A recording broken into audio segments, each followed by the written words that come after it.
Tirkashi. Yau an ɗaura auren KB International, ɗaya daga cikin shahararrun jarumai a masana'antar Kannywood, wanda aka fi sani da Gaddafi a cikin shirin fim ɗin Garwashi.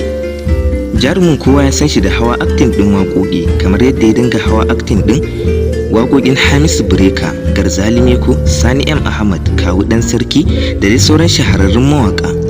A 'yan kwanakin nan mun ga yadda aka yi ta yaɗa hotunan bikinsa, inda aka yi ta yaɗa hotunan a kafar Instagram, wanda Allah ya nufa yau Juma'a za a ɗaura gagarumin auren nashi bayan an idar da sallar Juma'a.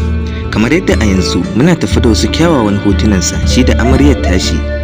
Har ila yau muna ci gaba da bincike domin mu gano wa ya aura, duk da dai cewa ita ɗin ba sananniya ce ba a cikin masana'antar Kannywood, sai dai shi ɗin sananne ne. Yayi aure yana da shekaru kusan 30 ko 30 da wani abin, kamar yadda wasu mujallolin suke bayyana. Amma kafin mu kawo muku cikakken bidiyon, muna roƙonku da ku fara danna mana alamar subscriber, sannan kar ku manta ku taɓa alamar ƙararrawar sanarwa, sannan ku yi wa bidiyon namu alamar like. Mun gode.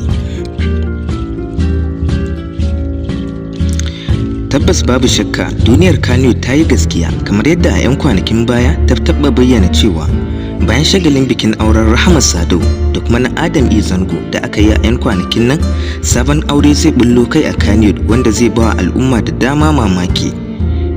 A yanzu haka ba a bi sati biyu ba da duniyar Kannywood ta bayyana wannan rahoto, inda kuma a yanzu gashi auren KB International ya zo yau 29 ga watan Agusta, inda a yau ne za a ɗaura auren wannan shahararren mutumin bayan sallar Juma'a.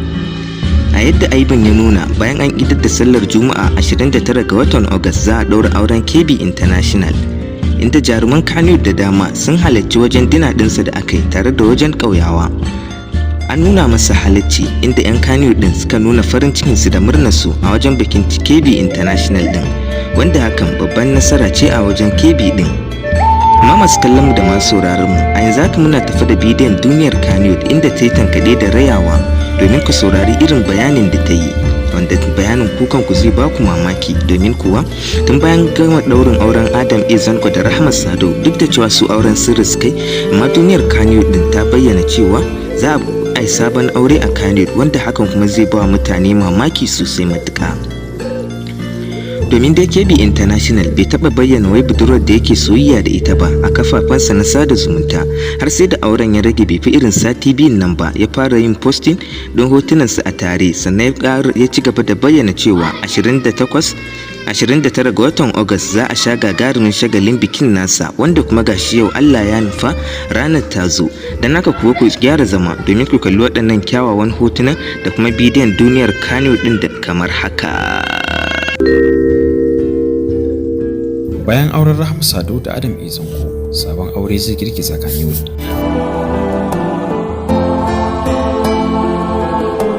Bayan auren fitacce jarumar Kannywood Rahama Sadau, wanda ya daure mutane kai matuƙa, domin ba a yi wani dogon lokaci da jita-jita cewa ba a kawo mata aure kusa ba, sai da aka waye gari ana taya ta murna. Haka zalika jarumin Kannywood Adam Zango shi ma ya ƙara aure a karo na uku, kuma abin ya faru ne a daidai lokacin da yake fama da rashin lafiya. Wannan ma ya haifar da cece-kuce da tattaunawa tsakanin masoya da mabiya fina-finan Hausa.